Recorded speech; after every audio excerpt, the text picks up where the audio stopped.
Well, I've taken my mask off for this one because I am far enough away, and it's easier for you to understand me without my mask. And for those of you that read lips, you can understand me. So I was. A lot of families have been asking about school. School is a big subject, and I know that what I say today may be entirely different in 2 weeks, depending on whether we have a greater increase in Texas in terms of COVID or across the country. So take in mind that this is just today. Things might change. So many of our school districts we found in the DFW area are providing a online option to school, and then they're providing an in-school option, not really a hybrid. You either have to pick one or the other, and like I said, that could be changing into the near future.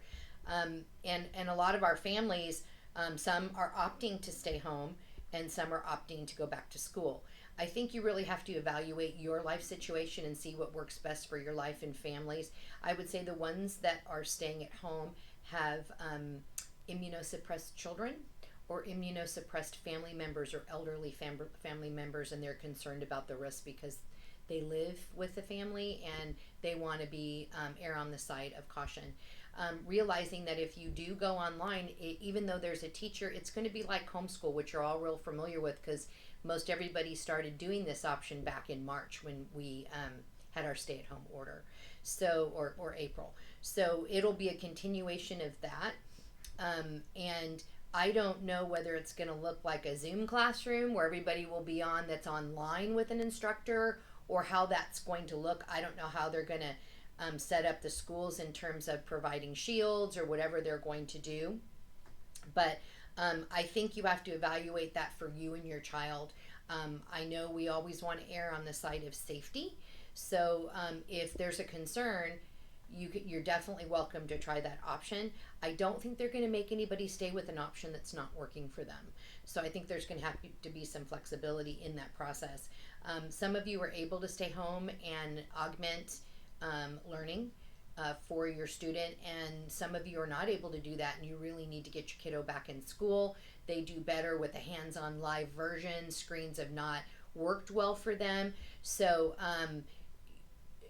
you're welcome to do that. I would make sure that you do some mask training and some social distancing training, and also just even touching your face. That's a big issue.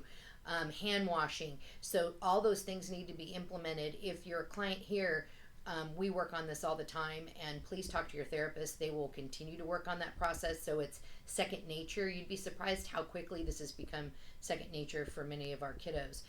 So I think you have to evaluate what your options are and what works best.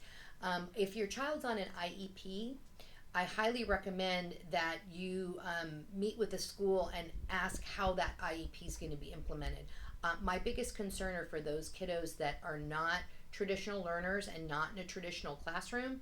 I don't know how that's going to apply, and I also know I can tell you, telehealth learning, since we do telehealth treatment, is a huge learning curve for your teachers, and it is very, very time consuming. It takes probably double the time it does to prep for a regular lesson. So I know that there's going to be some resistance and burnout from your teachers, so please be patient with them. You're welcome to augment your the education process with other forms of education like our homeschool community uses. That may be an option that you should look at, and networking with people that have traditionally done home-based learning and see how they're working that out. But those are a few options. We will of course be open here. A lot of our homeschoolers use Cutting Edge for their PE time, and for some of their training we're able to sign off on those different things. The other option is if you're not in school, you can come here in the morning, which is really nice because it's quieter and everything's cleaned down. I will tell you that probably 70% of our clients in the facility now are in clinic. That's why we're being so diligent with our PPE process and our protocols that we've come up with, because many of our kiddos, although telehealth was great, they can get a little more intensity in the clinic. So we're certainly open to either option. We will continue telehealth as long as your insurance will pay for it. And I have found, honestly, that when insurance has told us no, we've gotten some parents that have gone to their employers or gone to their insurance company, and they have fought this based on their family situation, and they've won. So be diligent. Don't accept a no if you don't believe it should be that way, and reach out to resources to help you.